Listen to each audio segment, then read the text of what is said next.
kanina umaga, nagrereklamo. Oo, nagrereklamo etong si Bato de la Rosa. Bakit? Kasi nabubisit siya.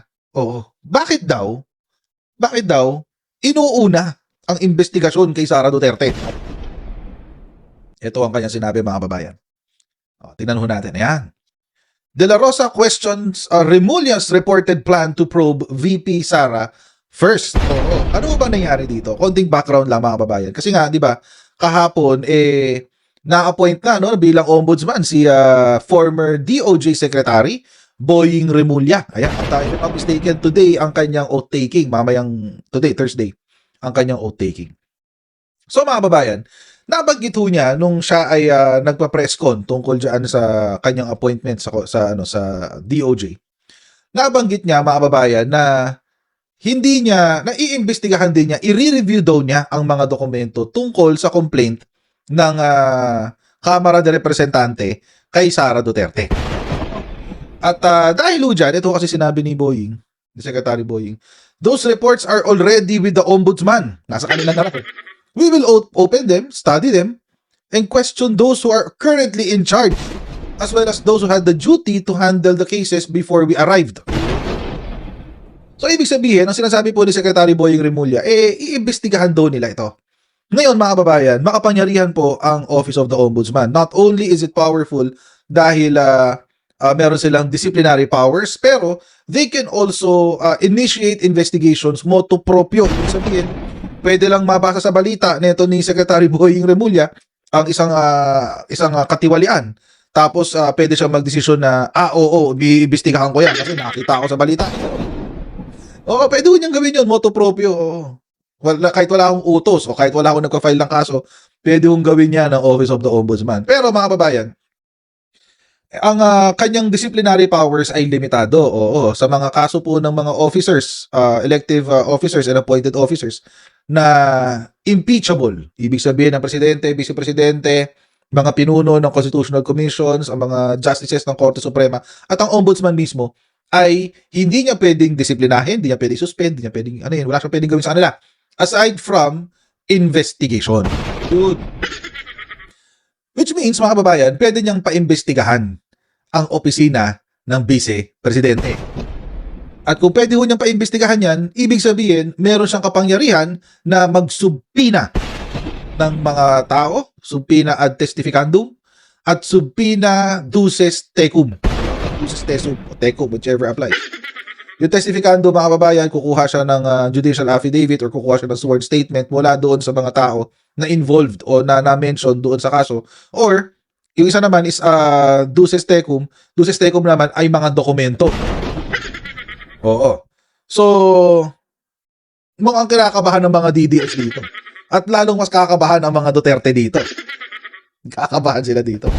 Diyan ho nanggagaling si Senator Bato de la Rosa. Diyan ho nanggagaling yung kanyang kaba. Ito kasi yung sabi niya. Sa isa po radio interview, sabi ni Senator Bato de la Rosa, wala tayong problema dyan dahil prerogative ng Pangulo kung sinong pipiliin niya, meaning kung sino i-appoint.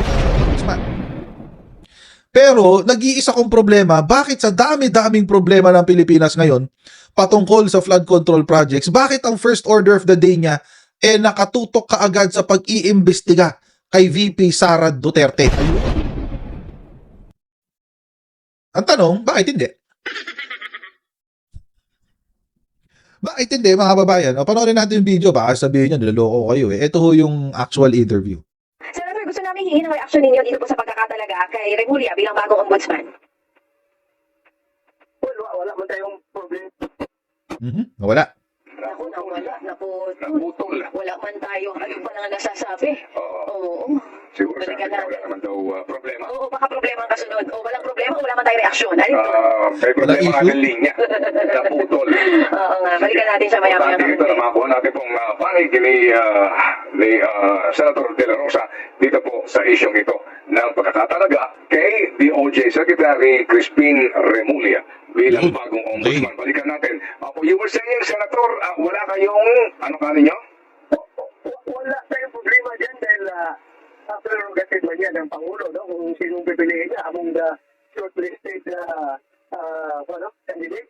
Pero nag-iisa kong problema, bakit sa dami-daming problema ng Pilipinas ngayon patungkol dito sa tulis na wala dahil diyan sa ghost flood control projects. Bakit ang first order of the day niya ay nakatutok agad sa pag-imbestiga kay VP Sara Duterte?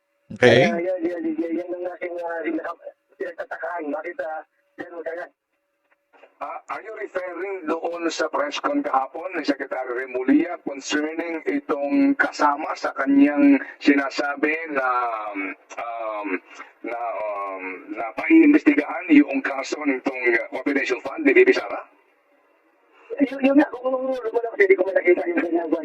Nakikita ko lang sa mga post ng social media tungkol dyan. So, hindi ko actually narinig yung Mm-hmm. Pero kung gano'n, kaya ba mas priority niyang investigahan Opo. Nawawala eh. confidential fund? Opo. Senator, medyo nagsasabi lang ang ating linya. Mobile po kayo? Mobile? Hindi po, sabi nagkasulang, alam po marami nagmumalik. Maraming nakabagang telepono niyo. So, Alam ko rin, alam yan, nayaan ko na sila. sige. Okay, sabihin po ninyo. Pero kayo pa nagpuputol-putol eh. Kaninyo doon po sa inyong concern na yon. Para lang po natin matapos itong issue ito muna. Sige po, go ahead. Yung ano ba ito ang aking napapansin niya. Bakit pa sa dami-dami problema yung kaagad ang tutukan din napansin yung 155 million contribution fund ng ng kuha na walang problema. Bakit hindi niya tutukan itong ghost flood control projects? Ang dami nito. Okay? Dapat ito siya magkatutok. Yun, dapat daw tumutok doon sa Ghost Flood Projects. Oo. Bakit kailangan ba isa lang? Hindi ba pwedeng mag-multitask? Ang hindi pala secretary, ang ombudsman? Marami kayang deputy ombudsman. May team sila sa loob, hindi lang naman sila tututok sa isang kaso. Pwede naman sabay-sabay. Besides, mga kababayan, I think it is better. Well, of course, pwede namang mag-imbestiga ang tawag dito, ang ombudsman diyan sa flood control. Pero mga kababayan, parang palagay ko mas maganda kasi kung yung hayaan natin munang mag-imbestiga ang ICI. Oo. ICI na muna. 'Di ba? ICI na muna. Kasi kaya nga nandiyan yan, nakatutok yan doon sa sa infrastructure scam eh. Yung ICI, yung Independent Commission for Infrastructure. Yun ang nandoon. Yun ang nakatutok doon. So, bakit natin kailangan limitahan ang mga galawan ng ombudsman? In fact, dapat matuwa nga kasi pag-upo doon, magtatrabaho na agad. And besides, mga kababayan, alam naman natin na meron talaga niyang issue nandiyan sa flood control program. Pero hindi lang naman yan ang merong issue ng korupsyon. Baka nakakalimutan ni Bato de la Rosa na ang Kamara de Representante ay nagsumite ng kanilang committee report. Nagsumite sila ng kanilang committee report. Oo. At itong committee report na to ng House of Representatives ay kinuha or pinick up ng ombudsman. In fact, mga kababayan, naging issue pa nga yan yung committee report na yan. Bakit? Kasi pinick up siya ng ombudsman. Tapos ang sabi ng ombudsman, mag-iimbestiga kami. Kasagsagan ng impeachment. Yun. Naging issue yan kasi baka mamaya sabihin ng ombudsman kapag hindi pa nag-uumpisa yung impeachment trial noon bago pa hinarangan niya ni Chis Escudero. Sabi ng ombudsman, iimbestigahan namin. Kung i-dismiss yung mga kaso, sabihin, wala kami nakikita ang probable cause. Di tapos na agad yung investigasyon. Wala na. Tapos na yung impeachment. Kasi simple lang naman magiging depensa ni Sara Duterte dyan Sabihin niya, sabi ng ombudsman, wala akong kaso. Ang nakakatawa dito, mga kababayan, hindi ba dapat, kung sigurado naman sila kung sure sila na walang kasalanan si Sara Duterte, ano bang kinakatakot mo? Bakit hindi nila hayaan na maklear etong si Sara Duterte ng ombudsman? Ayaw nyo? Ayaw nyo alamin natin ang katotohanan? Kasi sinasabi kasi nitong mga DDS na to, ng mga stupidong DDS na to, sinasabi nila, walang kasalanan si Sara, inosente. Sinisiraan lang ni Martin Romualdez, sinisiraan lang ng Bongbong Marcos para sa 2028. O ba't di siya sumagot sa mga... Mahirap ba yun? Ay, seriously, mga kababayan, mahirap bang sumagot kung malinis ang iyong konsensya? Eh, simpleng hearing sa budget, hindi niya maharap eh. How much more kapag sa ombudsman, sa harap ng ombudsman? Pag sinupi na siya ng ombudsman, paano yun? Pupuntahan ba niya o hindi? Mga kababayan, matindi yan. Hindi pwedeng hindi niya puntahan yan. Kasi pag hindi niya pinuntahan, mga kababayan, gagawa ng sariling rekomendasyon ng ombudsman at i-recommend niya na mag-file ng impeachment complaint. Kasi di siya sinagot eh. O di i-assume niya na totoo yung mga allegations against Sara Duterte. So, alam mo, Bato de la Rosa, kung nag-iisip ka, dapat nga sinasabi mo, sige, o di, iimbestigahan nila si Sara Duterte. Malinis naman niya si Sara Duterte. Kaso nyo hindi. Si Amy Marcos or Amy Lacson, ikaw, Bato de la Rosa, gigil na gigil kayo na protektahan si Sara Duterte. Bakit? Anong kinakatakot nyo? Baka kasi, mga kababayan, totoo yung laman ng impeachment complaint. Eto balikan lang natin para hindi ko tayo nakakalimutan. Kasi nasa Supreme Court pa ho ito at baka sakaling matuloy yung impeachment ni Sara Duterte. Pag-usapan, babalikan lang ho natin. Let's refresh our memories kung ano ba ang laman ng impeachment. At high crime sa kanyang live press con noong November 23, Yan, oh. 2024. Yan. Huwag kang mag-alala, ma'am, sa security ko. Kasi may kinausap na ako na tao. No joke. Nag-dealing na ako, ma'am. Pag namatay ako, sabi ko, huwag ka tumigil na hanggang hindi mo mapatay sila. And then he said yes. May naunang payag din sa VP Sara na nagsasabing nais niyang putulin ang ulo ni Pangulong Bongbong Marcos. Gusto ko tanggalin yung ulo niya, ma'am. Imagine myself cutting his head. Nakapaloob naman sa Article 2 ng verified, ayon naman sa Bato de la Rosa, baka nakakalimutan mo to ano? 200,000 pesos Baka lang nakakalimutan mo tong 612,500,000. Kalahating bilyon ang nilustay ng amo mo. Dampas kalahating bilyon pala. This is already planned there. ginastos sa hindi maipaliwanag na paraan.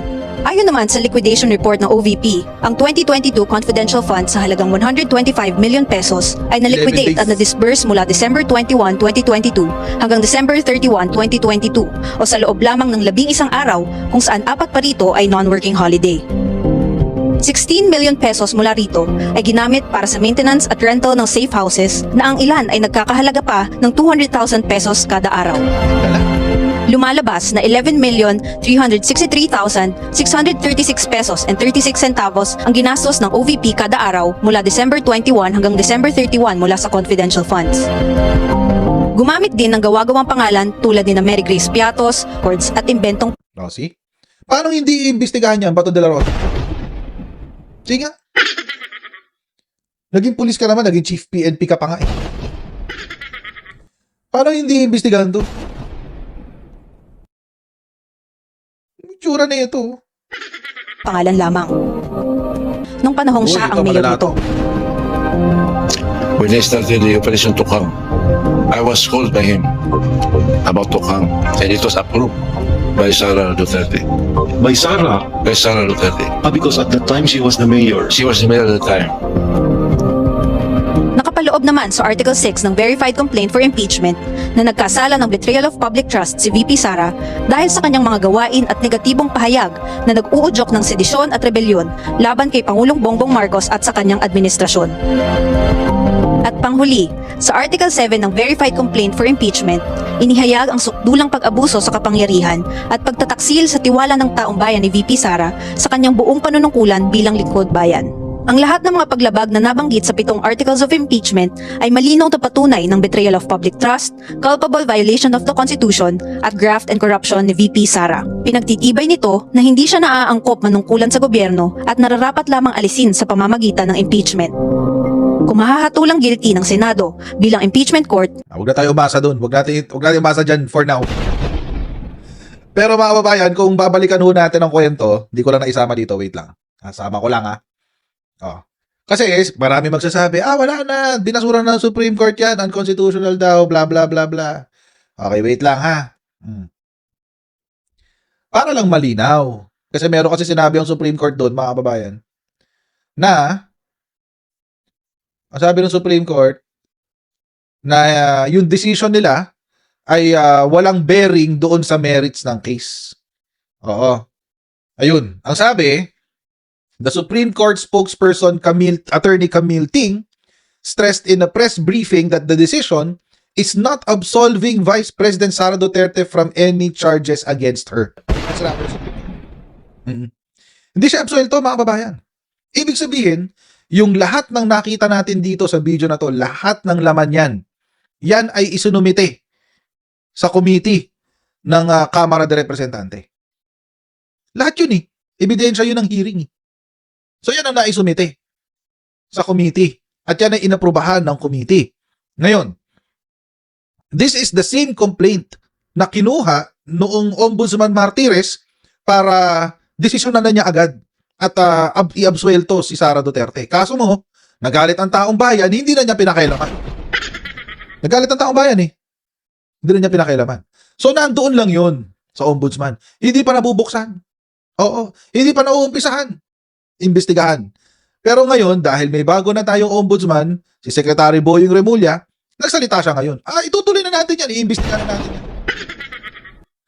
Oh, may mali ba doon? Wala akong mali doon, guys. Merong finding of graft and corruption. Trabaho ho ng Ombudsman, alamin ang katotohanan doon kung totoo ba yun o hindi. Kung totoo, o di kasuhan. Kung hindi, o di i-dismiss. Ano ba pinatatakot nyo ba to? Ba't kayo natatakot na harapin ni Sara Duterte lahat to?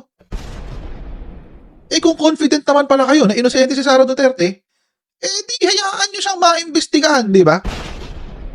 Wala namang mawawala sa inyo Ang problema, baka nga kasi hindi guilty. Baka hindi guilty. Baka nga kasi hindi absuelto. Baka guilty. Baka totoo nga yung mga aligasyon. At kapag nagsalita ang mga tao sa paligid, baka mabisto ang kalokohan. At baka mamaya, madamay pa kayo, di ba? Baka yun talaga ang tunay na kwento dyan.